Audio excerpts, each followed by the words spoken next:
Hello friends, welcome to divine miracles.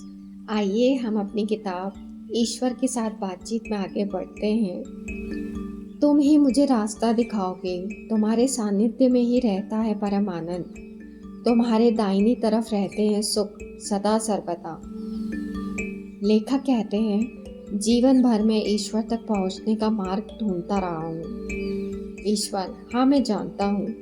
लेखक, और आज जब वह मेरे सामने है तो मैं विश्वास नहीं कर पा रहा हूँ। लग रहा है जैसे मैं यहाँ बैठा खुद को ही लिख रहा हूँ। ईश्वर, यही तो तुम कर रहे हो। लेखक, ऐसा नहीं लग रहा है जैसा कि ईश्वर के साथ बातचीत में लगता होगा। ईश्वर, तो क्या तुम चाहते हो कि घंटे बजे, शंख बजे, अगर प्रबंध हो सका तो मैं वह भी कर दूंगा। लेखक, क्या आप जानते हैं कि ऐसे लोग भी होंगे जो इस किताब को एक विधर्मी व अनैतिक किताब कहेंगे, इसे अपवित्र कहेंगे, खास तौर पर जबकि आप खुद को एक बुद्धिमान व्यक्ति जैसा दिखाएंगे। ईश्वर, मैं तुम्हें एक बात स्पष्ट कर दूं। तुम्हारी यह धारणा है कि ईश्वर तुम्हारे जीवन में केवल एक ही तरह से अभिव्यक्त हो सकता है, लेकिन यह एक बहुत खतरनाक धारणा है। तुम्हारी यह धारणा ही तुम्हें ईश्वर को सर्वत्र देखने से वंचित कर देती है। अगर तुमको लगता है कि ईश्वर केवल एक ही मार्ग पर चलने से दिखता है, या एक ही तरह से सुनाई देता है, या एक ही तरह के रूप में रहता है, तब तो तुम दिन रात मुझे ढूंढते ही रह जाओगे। तब तुम अपना सारा जीवन ईश्वर को खोजते ही रह जाओगे, लेकिन उसे खोज नहीं पाओगे, क्योंकि तुम किसी उस को ढूंढ रहे होंगे। यह मैं एक मिसाल के तौर पर कह रहा हूँ। कहा गया है कि अगर तुम ईश्वर को कण से लेकर पर्वत तक हर छोटी बड़ी चीज में नहीं देखते हो, तो फिर तुम आधा अधूरा जीवन ही जी रहे हो। यह एक बड़ा सत्य है। ईश्वर दुख में भी है और सुख में भी है, कटु में भी है और मृदु में भी है। हर चीज के पीछे एक दिव्य प्रयोजन है, और इसलिए हर चीज में दिव्यता का वास रहता है। एक बार मैंने एक किताब लिखना शुरू किया था, ईश्वर एक चटनी सैंडविच है।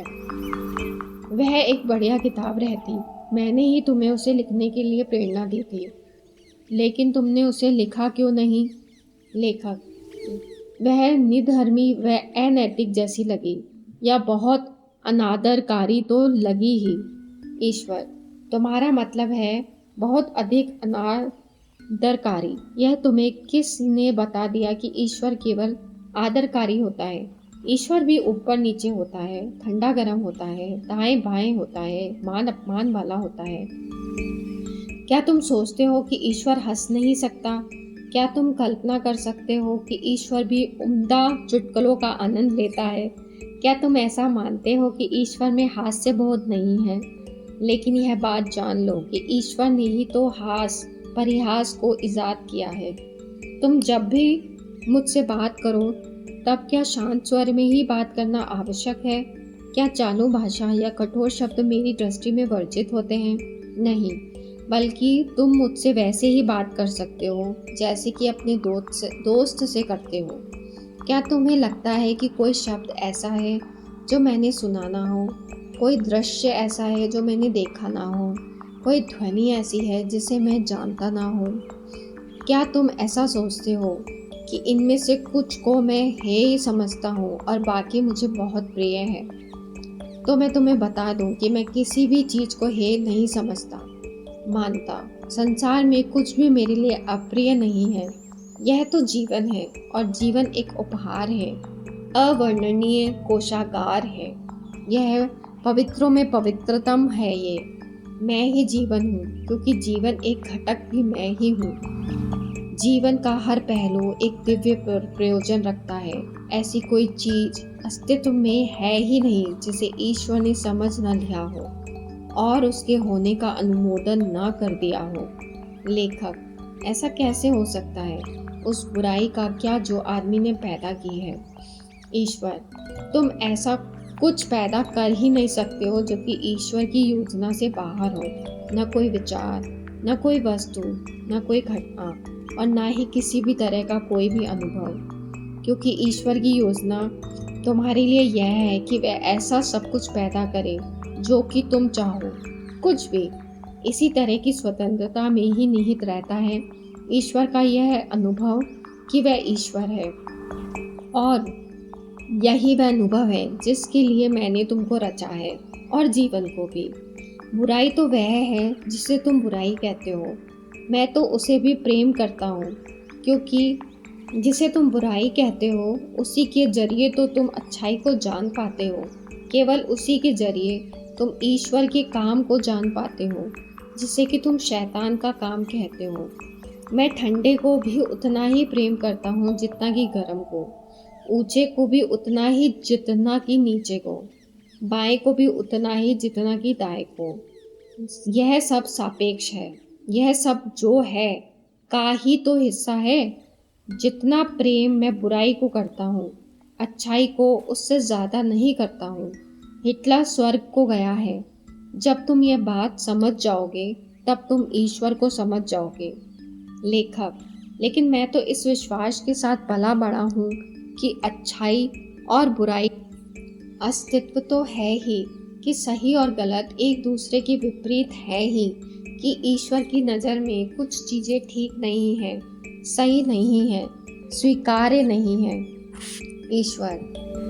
ईश्वर की दृष्टि में हर चीज़ स्वीकार्य है, क्योंकि ईश्वर किसी भी ऐसी चीज़ को अस्वीकार्य कैसे कर सकता है जो है। किसी चीज़ को अस्वीकार करने का मतलब तो उसके होने को ही नकारना हुआ। यह कहना कि वह चीज़ सही नहीं है तो यह कहना हुआ कि वह मेरा हिस्सा नहीं है। लेकिन ऐसा होना तो असंभव है। फिर भी अपने विश्वास को रखो और अपने सही मूल्यों पर बने रहो, क्योंकि ये तुम्हारे माता पिता के, उनके पूर्वजों के, तुम्हारे मित्रों के और तुम्हारे समाज के मूल्य हैं। ये तुम्हारे जीवन की संरचना को बनाते हैं, और उनको खोना तुम्हारे अनुभव के ताने बाने को उधेड़ देने के समान होगा। लेकिन फिर भी एक एक करके उनका परिश्रम करो, उनमें से हर एक की समीक्षा करो। पूरे भवन को मत गिराओ, बल्कि हर ईंट को ध्यानपूर्वक देखो, और जो ईंटें टूटी फूटी हो और भवन के ढांचे को संभल न दे रही हो उन्हें बदल डालो। सही या गलत के बारे में तुम्हारी धारणाएं केवल धारणा ही तो है। धारणाएं तो केवल वे विचार है जो उस सार तत्व को रूप व आकार देते हैं जो तुम हो, और इनको बदलने का, इनमें कोई बदलाव लाने का एक ही कारण और एक ही उद्देश्य होता है।